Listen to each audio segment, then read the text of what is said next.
reveal the truth. Hey everyone, welcome. Sorry, I'm so late, but we are on. It's just one of those days. I'll tell you what the day was, and then I'll bring on our amazing guest for this evening. So, my name is Lynne Nelson. This is The Filthy Truth, and we have a rockin' show tonight with our amazing guest. Reason I'm late? Well, we went on an excursion today. I miscalculated my time, thought we were going to be back by 5, which is what I think the original plan was. And we had a taxi driver who She told me 5:30, so something else is going on now. So they said 5. And then I said, well, I'll be there by 5:30. By the time we land at the port, it's about half an hour drive. And so I thought 5:30, no problem. Got lots of time because we're an hour behind. Yeah, that didn't work out so much. But yes, island time. There is such thing as Mexican time. And my God, are we ever on it today? Holy crap. But what an amazing day. It was beautiful to spend our day at Stone. It's a place called Stone Island, which is from where we are about 30-minute drive to where the boat port is. And then it's like a 2-minute drive over. But we're on, we're live. I'm super pumped and super happy to be here because this is one of my favorite things to do. Now we are ready to ramp up our show. So we are literally going to be coming on a few extra times a week through the audio podcast as well. So through Spotify. And through that story, we have a free giveaway from Monstrosity Burger. They are giving away a baseball hat tonight. So if you guys want the Monstrosity Burger hat, I want you guys to tell me the island I was just on today. I'll make it super easy. I just told you guys. It's like the ridiculously easiest thing in the whole world. But, okay, here we go. Oh, and also, just two more things before we go.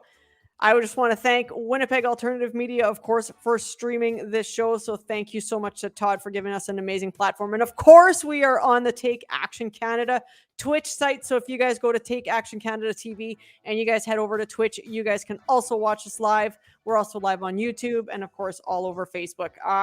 Tonight's guest, if you guys haven't heard about this guy yet, you are in for an amazing treat. He is... I had the honor of having he had me on his show last week. I'll ask him when that's supposed to air when he comes on. He's got an amazing voice. I'm going to get him to tell his story and then kind of give him a platform to share his opinion. So please welcome Will Dove from strongandfreecanada.org. Sir, hello, how Lynne. are you? Very well, thank you. And it's an honor to be on your show. Thank you for inviting me. You are the truest, awesomest sport because I kept texting Will, okay, we're going to be 15 more minutes. Okay, 15 more minutes. It's all right. I had no shortage of work to fill the time with. Oh my goodness. I do apologize for that, but thank you so much for coming on the show. So Will, why don't you tell everybody a little bit about yourself and kind of how you started off on the freedom fighting journey? Wow, that's a long story, Lynn. So we've been in this fight for a year and a half now.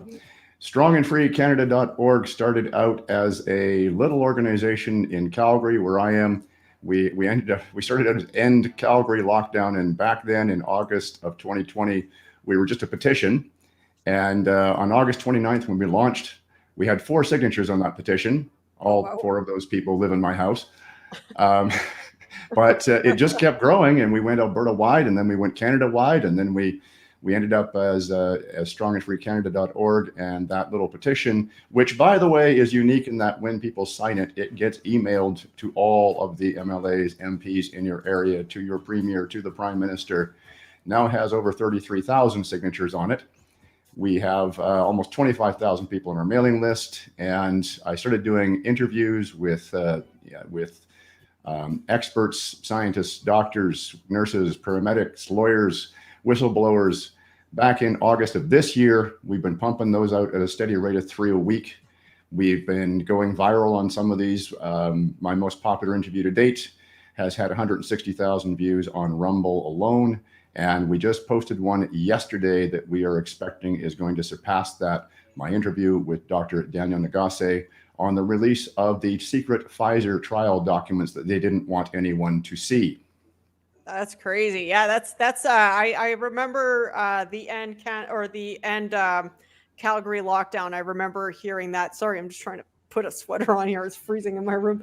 Yeah, I remember that. So when you started this kind of like going back to the first time when you started putting that petition together, like did you see any of what's happening now coming, or is that just uh, jaw dropping for you as it's kind of unveiling for everybody else at the same time? The honest answer is it's been kind of a growth process of understanding everything that was going on. But I did know from day one, back in February, March of 2020, that this was all BS. And I knew that because I happen to know a little known medical fact, and that is that the longer the incubation period of a virus, the less virulent that virus is. And they told us right from the start that COVID-19 had a longer incubation period than seasonal flu. Mm-hmm. And of course, that's been borne out now. We've had a number of experts, most notably Dr. John Ioannidis from Stanford University, who is the world's foremost epidemiologist, coming out and telling us that indeed COVID-19, even the original strain, we're not even talking about these ridiculous variants yet, has a lower infection fatality rate than seasonal flu. So it just kind of grew from there back in August of 2020. When Calgary passed their mask mandate, and you just looked at that and went, well, this is ridiculous. You can't stop a virus with a mask. And that's when I started to suspect where things were headed. And that's when we launched our organization, because we figured this was going to get a whole lot worse before it got better. And sure enough, it has.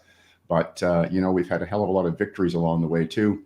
And I really think that the COVID narrative is starting to come apart at the seams.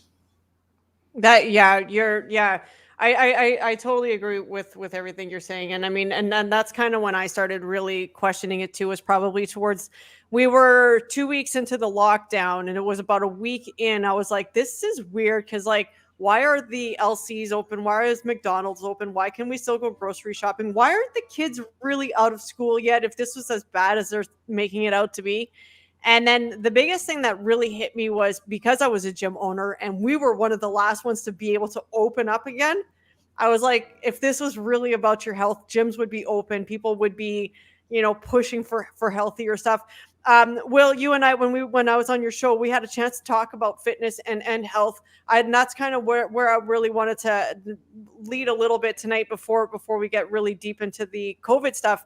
But when, in your opinion, with the gyms being kind of hit hardest, and with health being like the biggest pandemic before the pandemic came was obesity, where's your head with all of the health issues that we're facing now when it comes to fitness? Like, why is fitness being so almost disregarded? And didn't they just say that fitness can actually give you heart attacks and actually kill you now? Like, that's one of the things that they're actually trying to push for a narrative. Well, we could go a long time on that. I'm going to address the last thing you said first. What came across my desk last week was a report that we have now seen 295 professional athletes drop on the playing field. About 70% of them died. Mm-hmm. When I was interviewing Dr. Nagase, he had a theory about that, because the spike proteins and other things that are in these injections act like microscopic razor blades as they're going through your bloodstream, and they're actually lacerating you from the inside. So his theory is that it's possible, and believe me, we're going to get to our mutual interest in fitness and belief in it in a minute, because so folks don't think for a second I'm dissing fitness here. But Dr. Nagase's theory is that because athletes are so fit, because they're pumping the blood through their system much faster than the average person, it's increasing the damage. And that's why we're seeing all these athletes dying. So, however, that said, yes, as you've mentioned, you and I are both dedicated fitness nuts. I have been since I was 16 years old. I started working out religiously at that age. I'm 56 now, so that's 40 straight years of regular fitness training, eating a healthy diet. And I do appreciate you asking me this question, because it's so important. We get told that we have this obesity epidemic. Well, no, we don't. Obesity is just a symptom, and it's a symptom of something that Dr. Robert Lustig, in his excellent book, Fat Chance, describes as chronic metabolic syndrome. And chronic metabolic syndrome happens because of the high sugar manufactured food diet. And by the way, folks, the same people who are behind these COVID tyrannies also own most of the manufacturing companies that make these foods. And they're full of sugar, and they're full of refined grains, flour, which your body turns into sugar within minutes. And what most people don't know is that sugar is a threshold toxin, just like alcohol. So if you have too much sugar, and damn near everybody is consuming 4 to 5 times the safe amount, what ends up happening is that your levels of, sorry, this word's escaping me. The hormone that controls sugar levels. Thank you. your insulin. Insulin. Thank you. Yes. These constant high levels of insulin. And first of all, insulin is not just what controls sugar. It's also the chemical trigger that tells your body to store what you just ate as fat. So what's going on here is that what they discovered is that there's this other hormone that gets released by your fat cells. So when you eat food and it goes through your system, and your liver then takes a certain amount of that, and of that excess sugar, turns it into fat, pushes it into your system. And as soon as those lipids, truthfully, enter your fat cells, now they release another hormone called leptin. And leptin is the satiety signal. It tells you you're not hungry anymore, you don't need to eat, you're sated. And it also gives you a burst of energy because you want to go burn off that excess that you've just stored. Yep. But here's the problem. High levels of insulin block the leptin, so it doesn't get through.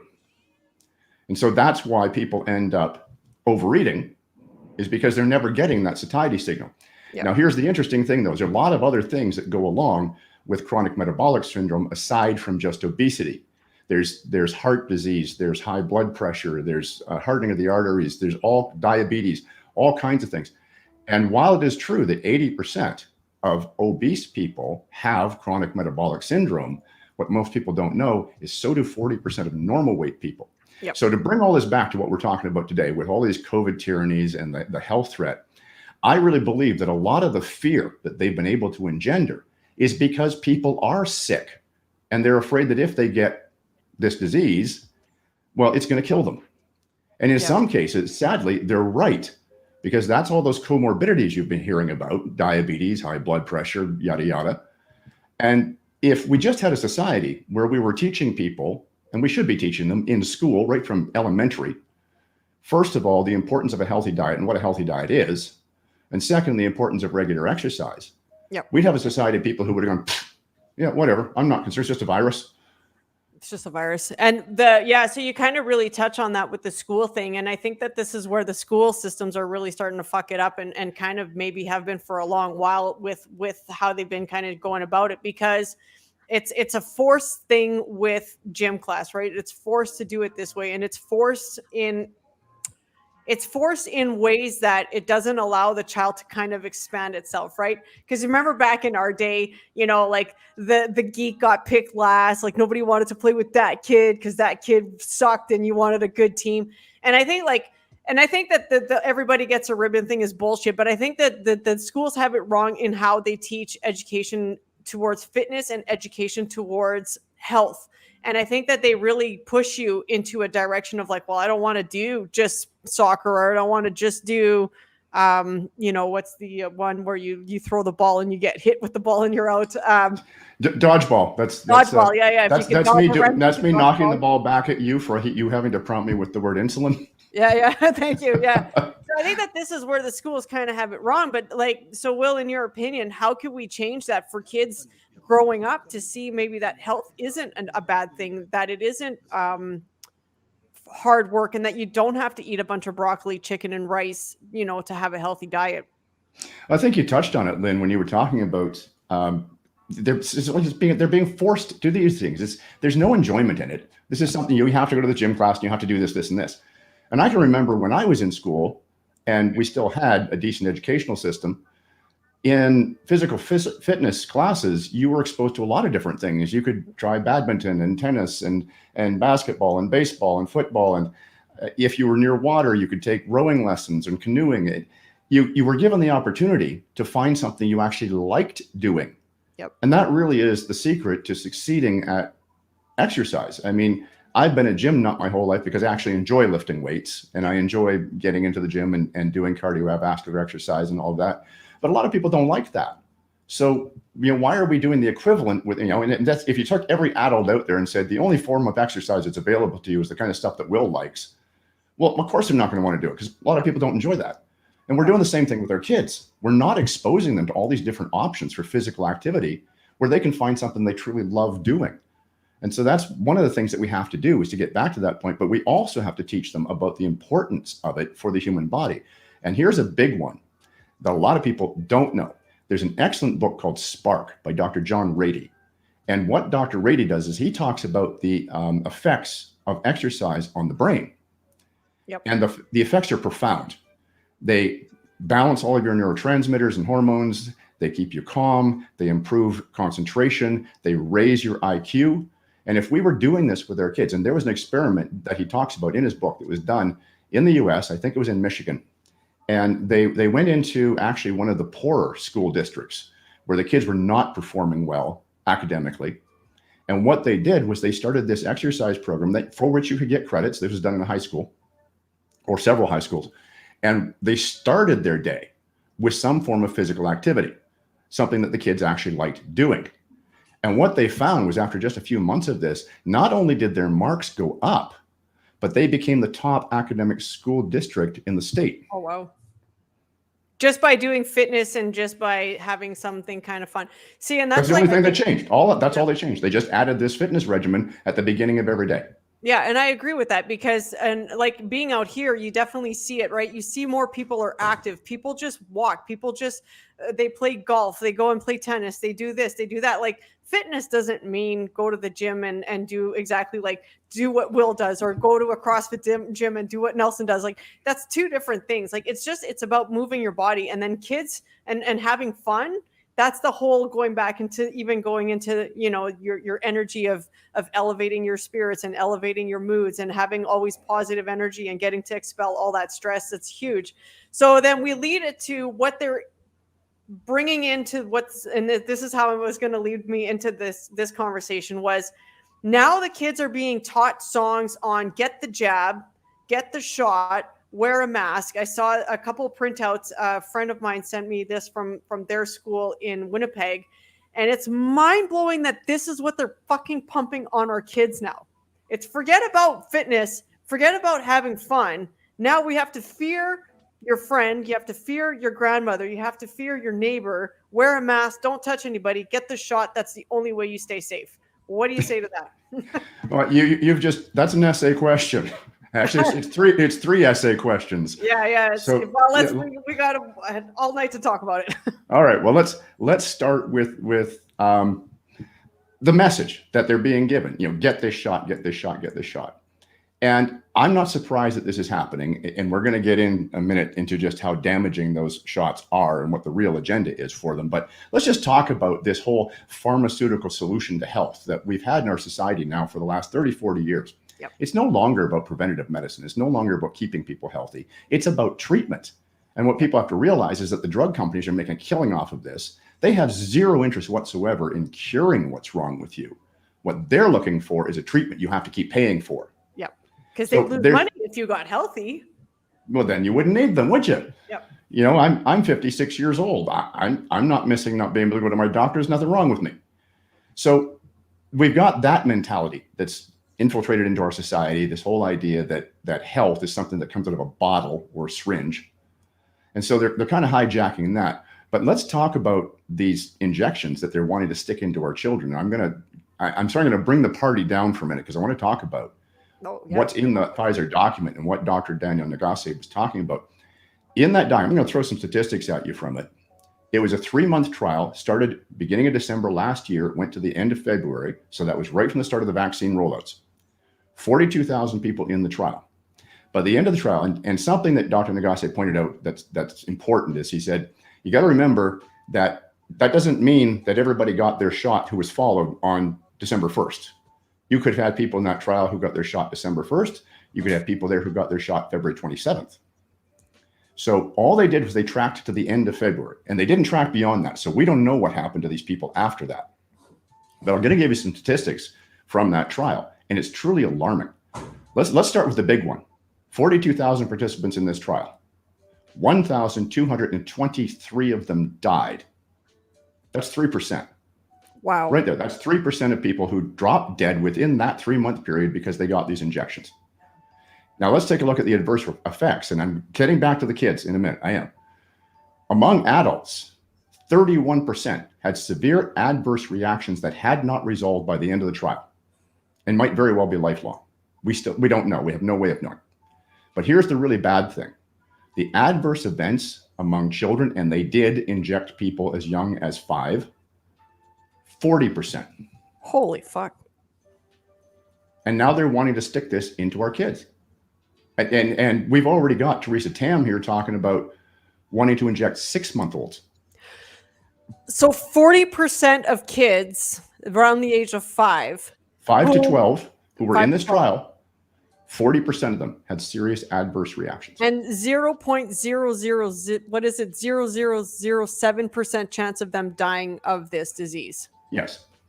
And 40%. even among the adult population, I ran the numbers on this. I pulled up the numbers for Ontario, and I won't get into why Ontario since I'm in Alberta, but there was a good reason. And I looked at Canada statistics, right from Health Canada, and we know they're lying, but that's okay. Of course, yeah. We'll take their number. And they're telling us that just over 10,000 people in Ontario have died since the beginning of this supposed pandemic from COVID-19. So then I ran the math on the population of Ontario and what would happen if they injected every single person in Ontario with this bioweapon. What results from that is that you are 45 times as likely to die from this bioweapon, this supposed vaccine, as you are from COVID-19. That's an interesting stat, eh? Interesting? Well, that's one word for it. That's the nice way of putting it. the evil of these people is unbelievable. And here's the kicker, folks. While this document only very recently became public, Dr. Nagase had only gotten his hands on it a few days before my interview with him last Thursday. And that interview, by the way, went up on our site yesterday. And it's already going to be our most popular interview. I can tell you that right now. On Rumble alone. Where's that website, or where's the interview? strongandfreecanada.org. And you just go there, you go to the Strong and Free Truthcast. At this point in time, it's now the third video down because we released 2 more since then. But on Rumble alone in 24 hours, we got 10,000 views. Crap. That's one hell of an interview, though, because interviewing a doctor that is finally like speaking of the true numbers of what's actually happening with this stupid shot and actually kind of calling it for what it is, right? It's not a vaccine. So I'm not sure how far down rabbit holes you go there, Will, but like it's I mean, let's call it what it is. It's a mass depopulation of people who are freaking going into this stuff. Let's call it also what it is. They want to put everybody on this fucking communistic social score where this card is going to be the thing. So 40% of kids have these ridiculous adverse reactions. Do they ever come back from, and I mean, time will tell, right? This is only recently that they're getting this. Well, we don't know. But Dr. Nagase in the interview, because he's also a microbiologist, they really pissed off the wrong guy. So he explains very clearly in plain English that anyone can understand just exactly what these injections are doing in the body after they've gone into you. And I'm not going to go over all of that because you can watch the interview. Yep. But what it comes down to is this. It actually does make genetic changes in your body. It hijacks your genes to replicate itself, to make more of itself. And one of the major things that came out of that conversation, because I was listening to what he was talking about and something hit me, and they're trying to make parents feel better about injecting their kids with this because they're saying, well, it's only a third of the dose we're giving to adults. Yep. It's only, I believe, 10 milligrams versus 30 milligrams. But because it hijacks certain processes in our cells to take those mRNA strands, turn them into DNA so that that DNA can then turn around and make more of that RNA. I said to Dr. Nagase, so does the dosage make any difference? He said, no, not at all. The only thing the dosage is going to affect is how long it takes for these effects to hit people. So they're permanently changing the human genome in these people. And as far as we know, and Dr. Nagase is far from the only medical expert I've interviewed. I've interviewed Dr. Peter McCullough, Dr. Paul Alexander, Dr. Stephen Pellick. I mean, I can keep going. There's a long list of them. And as far as we know right now, there's no way to undo this damage. Because these kids, especially the kids, they're like, when you're an adult, it's you're not really evolving into another, like into a bigger person, right? You're not fully like you're fully developed. Like, let's be honest. If anything, we start shrinking once we hit a certain age. But these kids are like growing. So if you're saying that athletes are dying because it's like razor blades cutting them up, basically, let's kind of go with that, and slicing them up, which is killing them, right? So being healthy in their case is actually poison because they got the shot and it's just accelerating everything. The damage that's going to be in these 5-year-olds, if it goes, and it was what you're saying, like, how do these kids live past 10, 15 years old? They might not. We don't know. The other thing Dr. Nagase talks about is the exact mechanism by which these injections make a person who's received them far more susceptible to cancer.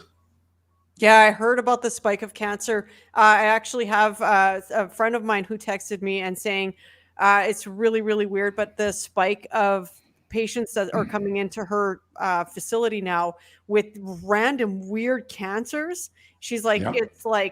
it's starting to double and triple in numbers, which is absolutely, she's like, I've never seen it before in my life. And it's going to get a hell of a lot worse. In fact, I'm predicting that what we're going to see is a cancer holocaust. When, 100 years ago, cancer was a death sentence. Yep. Now, just for the information of your guests, I myself had cancer 5 years ago. So I've been through the treatment. I know what it's like. We're going to see cancer, but I was fortunate to survive. The cancer I had an 80% survival rate, and fortunately, I was one of the lucky 4 to 5. So, but here's the problem. Cancer is once again going to become a death sentence, not because we don't know how to treat it, but because we will not have the resources for that many cases. Yeah. Having gone through cancer myself, I can tell you that the equipment that's needed, it's an enormous investment. You've got all these radiation machines. Every time I went into the radiation lab, there's 4 techs in there to work all this machinery.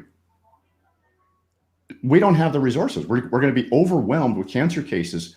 And the really sad thing, the truly sad thing that's going to come out of this is we're going to have parents helplessly sitting, watching their children die of cancer because there's no treatment available. And it's not like, when crises would hit a certain country in the past, maybe you could go to another country for treatment. It's going to be the same everywhere. Where are you going to go?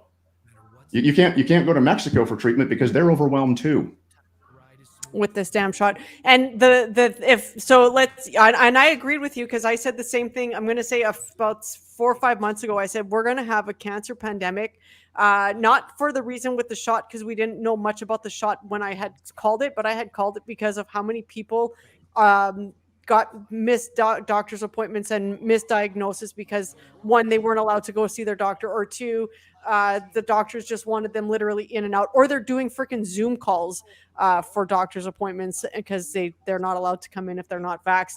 My question to you, Will, with the autoimmune disease that they're predicting as well. So if you have autoimmune disease with the cancer, that's almost a certifiable death sentence right there. Yeah, it is. There's a long list of things that people who get these injections, things are just going to get way worse once that happens. But I want to address briefly, and I'm sorry you didn't ask me this question, but I think it's really important to talk about this, because it would be really nice if these global predators, these tyrants, were stupid, but they're not. No. They're very smart, and they've been planning this for a long time. And of course, they have huge resources behind it. Now, that doesn't mean we're not going to win. And before this is over, I'll tell people exactly why I'm absolutely positive we're going to win. But in the meantime, these people are going to do a hell of a lot of damage. So most Canadians, or at least the people who are paying attention, have taken the red pill. We understand that the next thing that's coming down the pipe is these environmental lockdowns. And I don't know if you heard about the case of the doctor here in Canada who diagnosed someone as having an environmental cause of their whatever was wrong with them. And so here's the nasty thing they're going to do with all these cancers. They're going to blame it on the environment. And a lot of people are going to buy it. And it's going to be another means of control. Because here's the thing. You can scare people with a virus into wearing a mask, into staying home, into shutting down their businesses, into getting injected with a bioweapon. But when you turn around and say to people and you say, well, you can't drive, you can't go here, you can't go there, that's really hard to enforce. Most people aren't going to voluntarily do that unless they think it'll give them cancer. There's your fear mongering. And how many Canadians, Kate, like with what we've seen with Canada, and this is the filthy truth for a reason, how many Canadians do you actually think will blue pill that one? It depends on how bad the cancers get and how fast. Yeah. If we see an explosion of cancer in the next 10 years, like I'm expecting us to, I would say easily 50% are going to buy it. Yep. Oh, 100%. I'd say even higher. I'd probably go up in the 60, 70%. Now, if we've got a couple of minutes, I want to explain to all of your viewers that not only is global warming not happening, it can't happen. It's impossible. I did a segment on this a little while ago. If you want to see the chart, you can go watch it on our website. It's short. But here's the thing. They're talking about global warming through man-made CO2 emissions, and that's going to cause the atmosphere, the earth to heat up to the point where it's going to kill us all. And this is another thing, another trick that they're using, and how they're leveraging the media. And folks, watch for this because it happens all the time. The media does this all the time. And this is how they get people to buy bullshit. They start by stating a fact that we all know is true. And then from that, they draw a conclusion that sounds like it should be true, but actually isn't. So in the case of global warming, the true statement is CO2 is a greenhouse gas. Sure it is. We all learned that in high school science. Mm-hmm. Here's the lie. Therefore, increasing the amounts of CO2 will cause the atmosphere to trap more heat and we'll all die. It doesn't work that way. They give you they never tell you. They lead you to conclude that CO2 is just this universal heat sink that's going to grab all this heat. No, that's not what happens. It only captures heat, infrared, really is what we're talking about here, in a very narrow range of the spectrum. And if you look at the chart that I show in the talk that I give on this, debunking global warming, what you'll see on that chart is that we're already absorbing 100% of the heat that CO2 can absorb. And so if you increase the amount of CO2, it doesn't make any difference. It's not going to absorb any more heat. Yep. It's like painting your windows black to keep the sun out. And now the room's completely dark. Is putting a second coat on going to keep any more light out? Of course it's not. And so this is more fear mongering they've been working on for years. And because people won't do any homework, they buy it. Yeah. And around the world, we've got people believing that we're killing the planet through CO2 emissions. And it's utter crap. It's total bullshit. Back in the 90s, the biggest push for climate change was Al Gore, and Al Gore's fucking hands are so far deep into this great reset as well. It's just fitting that it just kind of goes hand in hand. And I actually heard the same thing, that it's actually legit impossible for climate change and global warming to actually exist with the way that the world is set up and designed to be. Now, am I saying human beings aren't a bunch of assholes? No, there's a whole bunch of stuff that's got to start changing for our world to be resourceful, like stop killing all our fish for nothing and dragging 5-mile nets, and taking everything off the bottom of the ocean. But I think that we still need to be mindful of the resources we have, but the CO2 and all that. I mean, if we look back again, I did a story on that too on my show. There was a lady from BC. She was 76 years old. She's got heart conditions, type 2 diabetes, and the doctor said that she didn't have any air conditioning in her trailer. It was a hot summer. And of course that equaled out her having climate change, not anything to do with type 2 diabetes or her heart conditions, and the fact that she's 76 years old. And so it's absolutely mind blowing that that's the story that they came out with. I can't believe people are buying it. But they are buying it, and they're buying it. I think they're buying it in even bigger numbers than people are buying the COVID lies. Yep. Oh, for sure. Well, they've been pumping climate change since we were in high school, junior high even. Yeah. So, but actually, if you go back, if you do your homework, you'll find newspaper articles from the late 1800s telling us the ice caps are melting, the earth is going to overheat, we're all going to die. Well, it hasn't happened yet, and it's not going to, because it's impossible. How do you talk to the guys like David Suzuki? How would you bring it up, this conversation? Because he's a big push for the climate change as well. How would I talk to David Suzuki? Yeah, like what would be the questions you'd ask him about this? Because how would you call him out? With a baseball bat? Because the man's either a complete idiot, or he's doing this fear mongering on purpose because it makes him famous. Mm-hmm. Well, and I mean, there's a lot of people doing it, so that's my wife wanted to know that question. That's a good question. So it's okay. So let me give you a serious answer. I don't waste my time arguing with people who have completely drunk the Kool-Aid. Yeah. You can't get through to them. And that's a big part of our strategy at Strong and Free Canada in releasing all of these videos, all these interviews, is that we're creating this massive library of information from experts so that when people finally do wake up and, maybe they're looking at that red pill, there's the information. Because of course, the mainstream media is completely controlled by these tyrants. You're never going to hear the truth from them. And we get censored on mainstream channels like Facebook. We can't do anything on Facebook. But fortunately, there's plenty of channels that don't censor. Yep. And so we're building this gigantic library of information so that when people are ready, there it is. Yeah, and like the doctors that you talk to, those doctors are worth listening to, because they always say, "Oh, well, this doctor's been debunked." Like Dr. Judy Mikovits, she's Satan according to a lot of the woke people because of her stance on all this stuff. One of the questions that I had for you though, Will, was through the doctors that you got to interview, which one was the most fascinating doctor, and why was that the one that kind of catches you the most? I'd have to say Dr. Roshna Killian. And why is that? I interviewed her early on in all this, and she was one of the first doctors to simply walk away from her job in protest of the vaccine policies at the hospital where she worked in Owen Sound, Ontario. And she kind of got some attention early on because she recorded it, this conversation that she had with the board of the hospital, with the president, and asking some very tough questions, which he had no answers for, of course. And so she just quit. She just walked away and said, "I'm not doing it. I'm not going to participate in this." And not long after that, I had the opportunity to interview her. And the title of that interview, and it's still there on our website, was "How Many People Are We Going to Kill If We Keep Following This Narrative?" Wow. She's a very, very smart lady. And in fact, what she's doing right now is she's setting up an alternative healthcare clinic completely outside the system. And we're going to need those folks, because I'll tell you something else that's coming. They're going to start denying medical health access to medical care for the unvaxxed. Haven't they already started? Well, at this point in time, if I'm in a car accident, they're not going to turn me away from Emerge.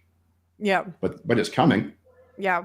And it's already, of course, lots of doctors now won't see you if you're not vaccinated. They won't let you in their office.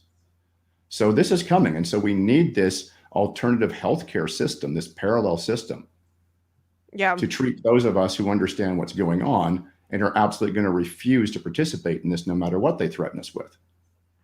So I asked this to a couple of friends of mine that they also do podcasts, and they're very vocal about their stance on this. What do you think it's going to take for Canadians to wake up? I think you asked me this question on your show too, and I'm really curious as your take here, because I remember that one of the things we talked about your show is that you don't put too much of your opinion on it. I want to give you the floor for this one. What do you think it's going to take for Canadians to wake up and start taking that red pill? Well, I love that you asked me that question, because the answer is the same as the answer to how I know for an absolute certainty we're going to win. The tyrants are going to lose. I myself am a student of history. I'm fortunate to be married to a woman who has a history degree. Between the two of us, we know a fair bit about historical tyrants and the kind of things that they've done and the process it goes through. And whether it takes years or it takes decades, whatever, eventually they always lose. And why do they lose? Well, I'm going to tell you right now. Tyrants gain power through fear. Fear of loss of life, loss of health, loss of income, loss of social acceptance. But to make that fear real, they actually have to take things from people. Yeah. And as soon as they take something from someone, they don't fear losing it anymore. We can't fear losing what you don't have. So now they have to take something else and something else and something else until there's nothing left to take.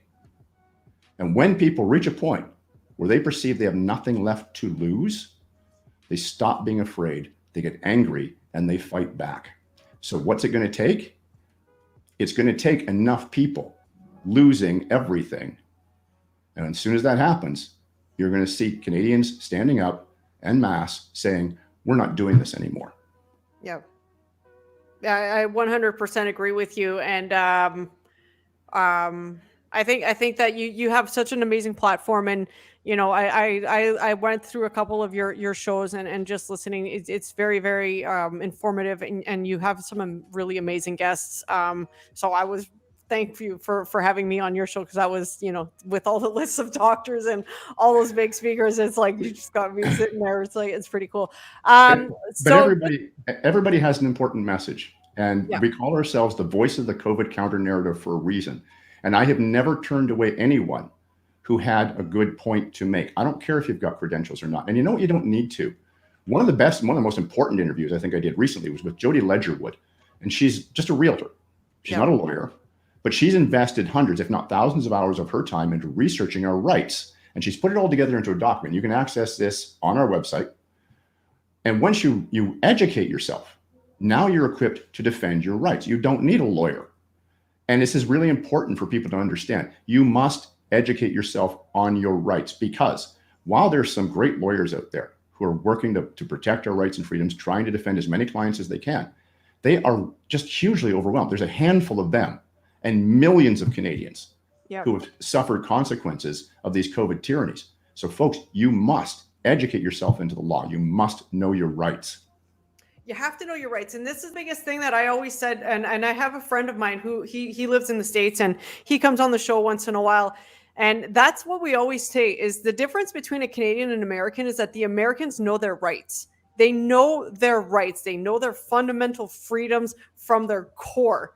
And that is, to me, has always been the biggest difference between an American and a Canadian. It's like the Americans know you can't take my Second Amendment. You can't take my rights to bear arms. You can't take my right to free speech. You can't take my right to whatever. And Canadians are like, what's charter rights? Like, well, you know? and why did the Americans, and I agree with you completely. Why do they know? Because they get taught that stuff when they're young. Yeah. It's so central to American culture, to the protection of individual rights, that they teach this to their kids from the time they're old enough to understand the concept. What do we do here in Canada? Nothing. We do nothing to teach our children about their rights. Yep. We teach them all the immigration knows more about our Charter of Rights and Freedoms than the schools. It's true. The people coming in to be Canadian citizens have to know it. Yeah. So why doesn't the schools? I agree.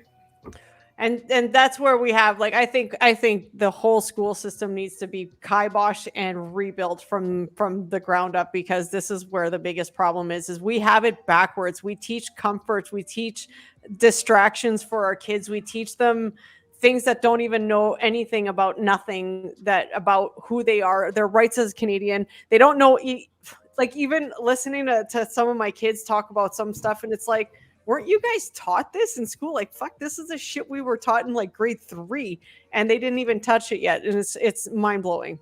Yeah. Yeah. And so, yeah, and I absolutely agree. We need a complete overhaul of our educational system. It is fundamentally broken. And that's coming from a guy who's been married to a teacher for 25 years. Yeah, it's crazy. So Will, parting words, what would you like to leave off with? Well, thank you, because I do have a final thought.